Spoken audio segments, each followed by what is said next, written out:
Boa tarde, meu amigo. Salto é colunista do UOL, economista-chefe da Warren. Esse valor, 30 bilhões de reais, Salto, eu sei que vai sair de um fundo, né, do Banco do Brasil, BNDES, salvo engano, né, mas corre o risco de o Brasil perder um pouco daqueles valores que estão sendo previstos no orçamento, por exemplo, ser usado algum valor que, enfim, poderia ser utilizado para outras questões? Uma boa tarde. Boa tarde, Diego, Letícia e Couto. Prazer estar aqui com vocês. Dizer o seguinte, eu entendo que o governo acertou, Diego, nesse pacote, porque é preciso ter claro o seguinte, nesse momento não há uma medida salvadora, uma bala de prata, para contrapor todo esse pacote que foi anunciado de tarifas pelos Estados Unidos contra a economia brasileira. Mas há, por outro lado, alguns mecanismos pontuais que podem servir, sim, para amenizar a vida das empresas que vão ter seus fluxos de receitas afetados pelo tarifaço. E aí o candidato mais óbvio, de fato, seria o financiamento público, e foi o que foi anunciado basicamente ontem. Os fundos garantidores, o FGE, que é o de exportações, o garantidor de operações e o de investimentos, FGO e FGI, eles são fundos públicos que recebem recursos do Tesouro, então receberam aportes grandes, por exemplo, no caso dos últimos dois, na época da pandemia. Então é um gasto que já foi feito em favor desses fundos e esses recursos ficam à disposição para serem emprestados, no caso do FGE, por meio do BNDES, que é o gestor desses recursos, com juros mais baixos, né? Então, já é uma coisa que existe e você está expandindo essas condições. Além disso, o governo está colocando mais 4,5 bilhões de reais para aportes nesses fundos que eu mencionei. E a outra linha de atuação, como você adiantou, é uma linha também interessante, que basicamente é o diferimento tributário. O drawback, como é chamado, ele permite que importações fiquem isentas, desde que seja para componentes para o processo produtivo de empresas exportadoras. Isso já existe e está sendo expandido. Mesma coisa o reintegra. Então, uma característica do pacote é que me parece que a Fazenda conseguiu vencer essa batalha, porque eu fico aqui imaginando que ideias mirabolantes não devem ter faltado nesse momento ao presidente Lula, né, dos seus auxiliares. Mas, corretamente, prevaleceu a tese da Fazenda de que seria importante ter um pacote mais focalizado e atento, de fato, àquilo que pode ajudar, no curtíssimo prazo, as empresas, sem prejuízo de alguma outra ação. O que preocupa, Diego, e aí eu termino, desculpe a resposta longa, é que tem um impacto fiscal, né? Seja por meio da expansão desses empréstimos, que acaba afetando a dívida pública ao longo do tempo, porque trata-se de juros subsidiados, ou também pelo efeito fiscal desses 4,5 bilhões e mais a renúncia tributária de até 5 bilhões de reais. Se o governo tivesse evitado aquele descontingenciamento de despesas que foi feito em julho, e a gente comentou aqui, ele teria aquele espaço na meta fiscal criado no âmbito do arcabouço fiscal, já pelo atual governo, que é a banda, né? Aquela banda inferior de déficit, que é justamente para acomodar choques, eventos não previstos.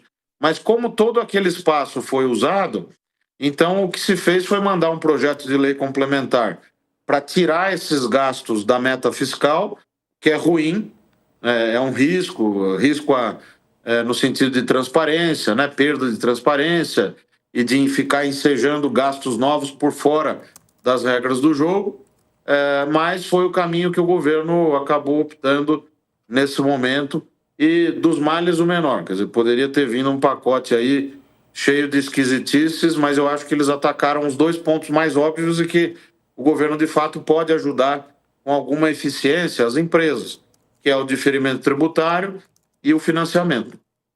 Zé, o Couto tem pergunta, né? Diga lá, Couto.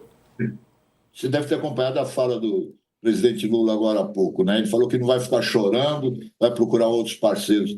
A gente sabe que não é tão simples assim, né? Os Estados Unidos é um grande parceiro comercial do Brasil e não é de um dia para o outro que você acha outros parceiros, né? O que você acha que poderia ser feito nesse momento para ampliar o número de países que podem importar produtos do Brasil? A curto prazo, o que é possível fazer? Olha, eu entendo essa fala do presidente Lula, mas eu vejo o que aconteceu, por exemplo, com a Europa, com o próprio Japão, no caso da China também. É claro que é difícil comparar esses casos com o caso do Brasil, mas eles foram à mesa de negociação, alguns mais rapidamente, outros demorando mais, conseguiram reverter parcialmente por meio de negociações, do uso de todo o arsenal diplomático, conseguiram reverter. No nosso caso, eu acho que o governo começou bem.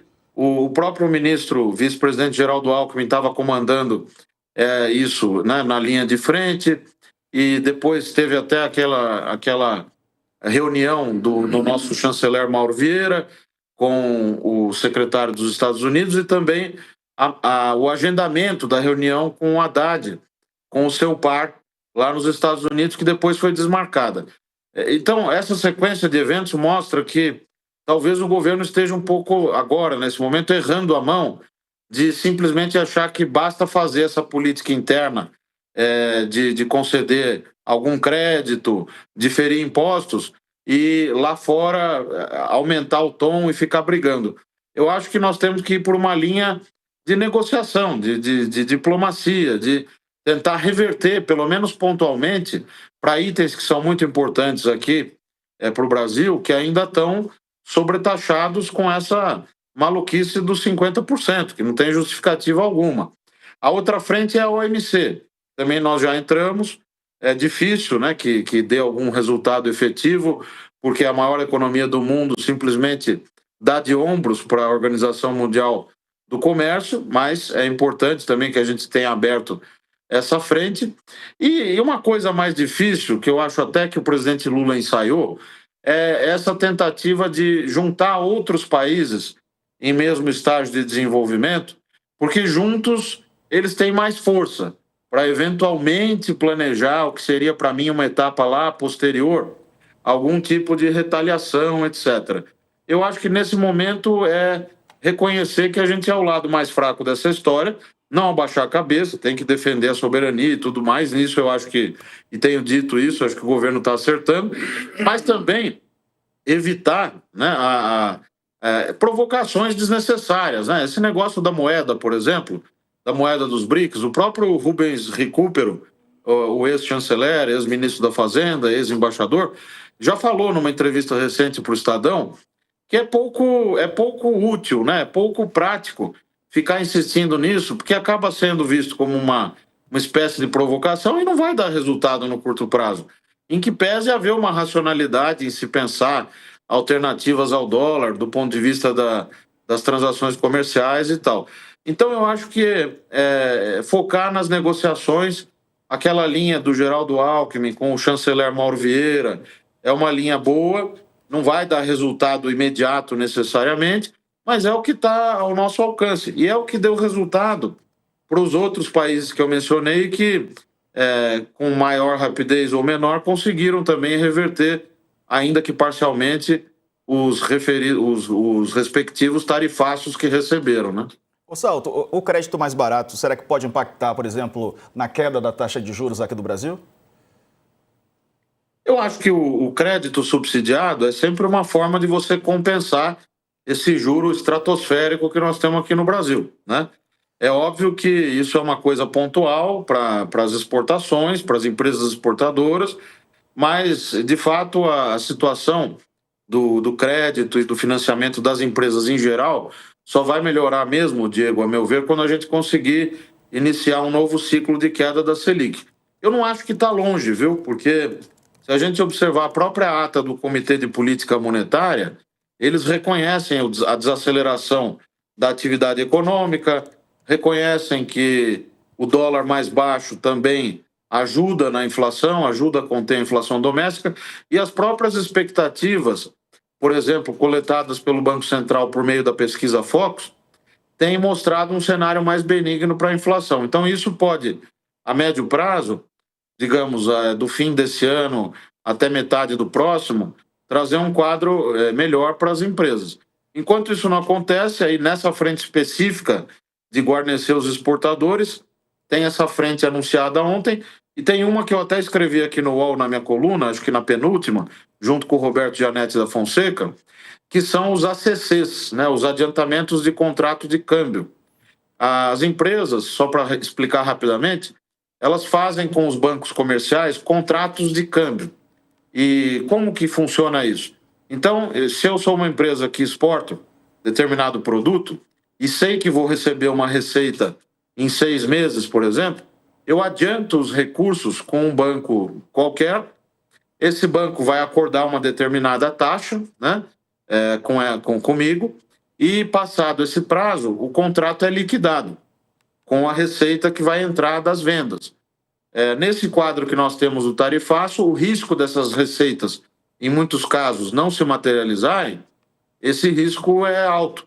Então, o que o Banco Central pode fazer? Ele pode guarnecer com dólares, né, os bancos, não vendendo reserva, mas fazendo espécies de empréstimos, que são os leilões que o Banco Central faz com direito de recomprar a moeda num determinado prazo. Com que objetivo? De dar liquidez para os bancos brasileiros fazerem essas operações de ACC, de adiantamento de contrato de câmbio, com os exportadores. Acho que essa é uma frente que também talvez o governo possa avançar, e aí envolve também o Banco Central. Felipe, boa tarde. Sobre o pacote de tarifaço, na sua avaliação, é possível que o Congresso acabe desvirtuando muito o pacote elaborado pelo governo federal? Qual que vai ser o maior desafio da equipe econômica ali? Eles estão se preparando para isso? Como que vai ser essa relação com o Congresso? Olha, Letícia, sempre tem aquela brincadeira que eu me lembro quando eu fui assessor do senador Zé Serra, lá no Senado, e depois também na Instituição Fiscal Independente, também no Senado, eu ouvia sempre que é aquela coisa de que no Congresso o projeto sempre entra um camelo e sai do outro lado uma bicicleta, né? Então, esse risco de haver distorções sempre existe.